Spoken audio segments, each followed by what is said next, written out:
வணக்கம் ஃப்ரெண்ட்ஸ். லட்சுமி அவர்கள் எழுதிய பவளமல்லி அத்தியாயம் 10 கடைசி பகுதியும் கூட. மறுநாள் காலை அவள் அலுவலகத்தில் விடுப்பு எடுத்துக்கொண்டு ஆட்டோ ஒன்றை பிடித்து கொண்டு பூந்தமல்லி நெடுஞ்சாலையில் இருந்த அன்புமணி மருத்துவமனைக்கு விரைந்தாள். அது ஒரு சிறு தனியார் மருத்துவமனை. புதிதாக சமீபத்தில் கட்டப்பட்டது போன்ற தோற்றம். முன்னால் சின்னஞ்சிறு தோட்டம். அதை தாண்டி படிகளில் ஏறி கண்ணாடி கதவுக்கு பின்னால் தெரிந்த வரவேற்பு அறைக்குள் நுழைந்தவள் அதிர்ந்து போனாள். கல்யாணத்துக்கு முதல் நாள் கோவிலில் சந்தித்த கலவரத்தை உண்டாக்கிய அதே பெண் வரவேற்பு அறை மேஜைக்கு பின்னால் புன்முறுவலுடன் நின்று கொண்டிருந்தாள். அட, நீங்கள் இங்கே எப்படி?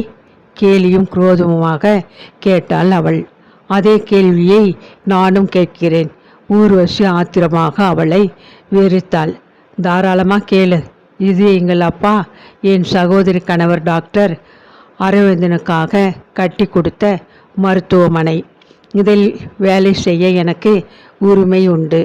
டாக்டர் அரவிந்தன் என் சகோதரியின் கணவன்னு நான் முன்பே சொல்லியிருப்பது உனக்கு தெரியும். உன் சகோதரி இறந்து போன பின்பு கூட இன்னும் அதே உறவா? என்ன உளறுகிற? என் சகோதரி உடம்பு குணமாகி தன் கணவனுடன் 3 ஆண்டு காலம் சாம்பியாவில் இருந்துட்டு இப்போது திரும்பி வந்திருக்கா. தனியாக வரலை. இன்னொரு குழந்தைக்கு தாயாகும் நிலையிலே தாய் நாட்டுக்கு கணவனோடு வந்து இருக்கா. இந்த மருத்துவமனை இப்போது அரவிந்தனுடையது. என் சகோதரியின் பிரசவமும் இங்கே தான் நடக்கப் போகுது. எதுக்காக அவரை தேடிக்கிட்டு இங்கே வந்திருக்க? மறுபடியும் எங்கள் குடும்பத்தில் குழப்பத்தை உண்டாக்கவா? ஊர்வசி திகைப்புடன் பேச முடியாது சிலையாக நின்றாள்.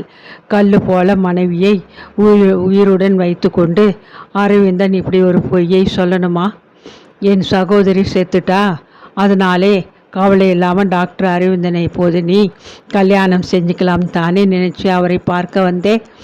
என் அத்தான் அப்படி ஒரு கதையை உன்கிட்டே சொல்லியிருக்கணும். அழகான பெண்ணை கண்டால் அவருக்கு ரொம்ப சபலம். அவர் பேச்சில் மழங்கி கெட்டு போன பெண்கள்.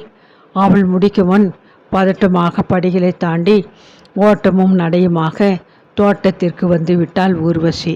அப்போது கேட்டை தாண்டி கொண்டு நடைபாதை மீது அந்த பழுப்பு வண்ண வேலையின் கார் கப்பல் போல நகர்ந்து ஓடி வந்து நிற்பதை கண்டாள். வண்டியை ஓட்டி வந்த டாக்டர் அரவிந்தன் கீழே இறங்கி மறுபக்கம் வந்து கதவை திறந்து கைத்தாங்களாக ஒரு பெண்ணை இறக்கி விடுவதை கவனித்தாள்.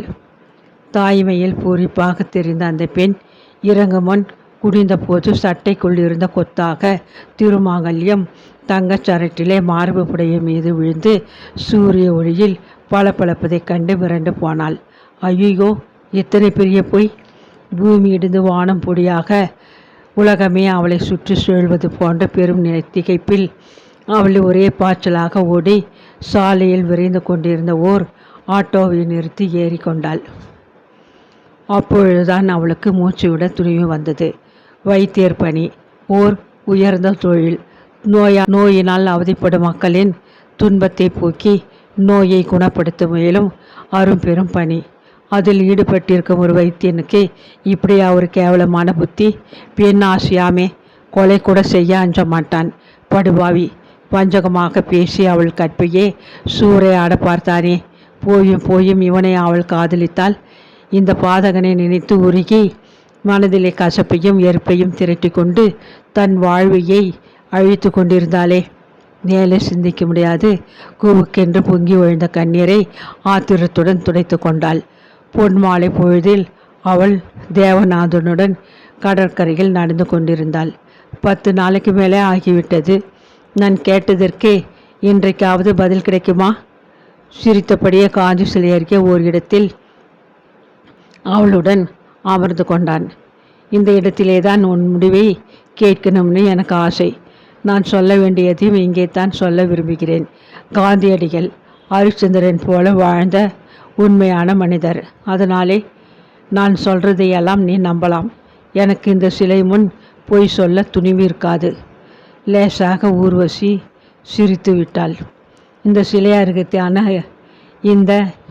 அருகே தானே அரவிந்தன் அவளிடம் காதலிப்பதாக கதை சொன்னான். உண்மையை பேசுகிறவங்களுக்கு மனம் ஒன்றே சாட்சி. பொய் பேசுகிறதே தொழிலாக உள்ளவங்களுக்கு கடவுளே சாட்சியாக நின்றாலும் பயனில்லை. நீங்கள் நினைக்கிற அளவுக்கு நான் உயர்ந்த குணமுடைய லட்சிய பெண் இல்லை. இதே இடத்தில் என்னை காதலிப்பதாக உறுதி சொன்ன டாக்டர் அரவிந்தன் என்பவரிடம் மனதை பறிகொடுத்து உணர்வுகள் குழம்பி மனம் குலைந்து போனவள். உடலால் கெட்டுவிடவில்லை, ஆனால் உள்ளத்தால் அழிந்து போனவள். நேற்று வரை கூட அந்த கையவனின் பேச்சை நம்பிக்கொண்டு என்னையே நான் ஏமாற்றிக்கிட்டு இருந்தேன். எனக்கு தெரியும், டாக்டர் அரவிந்தனின் காரில் போனதை பார்த்தேன். பார்த்த பிறகும் நீங்கள் என்னை விரும்புகிறீர்களா? நான் என்னை பற்றி சொல்கிறதை நீ நம்புவது போல உன்னை பற்றிய உண்மைகளையே நீ சொல்லும்போது நான் பூரணமாக நம்புகிறேன். நீ முதலாக சந்தித்த ஆண் டாக்டர் அரவிந்தன். இளம் வயது, உனக்கு அப்போ பிரியப்பட்ட. அதனால என்ன? கல்யாணத்தின் போது அவன் மறைந்தது, உன் அண்ணன் இறந்தது, நீங்கள் இங்கே வந்தது, எல்லாவற்றையும் உன் தாயார் என்னிடம் ஒழிக்காமல் சொல்லிவிட்டாங்க. நீயும் சொல்லிட்ட. இனி நான் கேட்க வேண்டியது உன் பதில் ஒன்றுதான். இப்போவும் கேட்கிறேன். உன் முடிவு என்ன? அவனது அமைதியான குரல் அவளது நெஞ்சத்தை தொட்டது. தெளிவான அவனது முகமும் பார்வையும் அவளது புண்பட்ட மனதிற்கு மிக்க இதமாக இருந்தது. அரவிந்தனை போன்ற அயோக்கியரிடையே தேவநாதன் போல உத்தமர்களும் இருக்கிறார்கள். அவள் நினைத்தது போல உலகத்தில் உள்ள அத்தனை ஆண்களும் வஞ்சகர்கள் அல்ல. உணர்வுகள் எல்லாம் பொங்கி புரண்டு குலங்க அவள் கண் கலங்கி போனாள். நான் சொல்றதையெல்லாம் நம்பி என் வார்த்தைகளை எடுத்துக்கொள்கிறதுனால் நான் உங்களை மணந்து கொள்ள மனப்பூர்வமாக ஒத்துக்கிறேன். உண்மையான ஒரு மனைவியாக இருந்து உங்கள் அன்புக்கு பாத்திரமாகி ஒழுக்கமானவளாக நான் வாழ்நாள் முழுவதும் உங்கள் துணைவியாக இருப்பேனே சத்தியம் செய்கிறேன். என் அண்ணன் ஆன்மா இதுக்கு சாட்சி. மேலே பேச முடியாது தழுதழுத்தாள். அடட, என்ன இது? நல்ல மகிழ்ச்சியான சங்கதியை சொல்லிவிட்டு ஆனந்தமாக இருக்க வேண்டிய நேரத்தில் ஏன் கண் கலங்கணும்? என் மனைவியை கண் கலங்காமல் வச்சுக்கணுங்கிறது தான் என் கொள்கை. என் கொள்கைகளில் முக்கியமானது. தெரிஞ்சுக்கோ. அதோ பார், உன் முகத்தை போல பூரண நிலவு அடிவானத்தில் இருந்து கடலில் குளிச்சுட்டு எழுந்து வராப்புல எத்தனை அழகாக இருக்கு பார். சொல்லிக்கொண்டே கையை நீட்டி அவளை தூக்கி தன் அருகே நிறுத்தினான். மல்லிப்பூ, இங்கே வாப்பா. இந்த பொண்ணுக்கு மல்லிகை பூனா உசுராம். வாங்கி தந்துடுறேன். பின்னாலே அதை பற்றி தகராறு வேண்டாம். வேடிக்கையாக சொல்லிக்கொண்டே 2 முழம் பூவை வாங்கி அவள் கரத்தில் வைத்தான். ஊர்வசி கூப்பென்று சிரித்தாள்.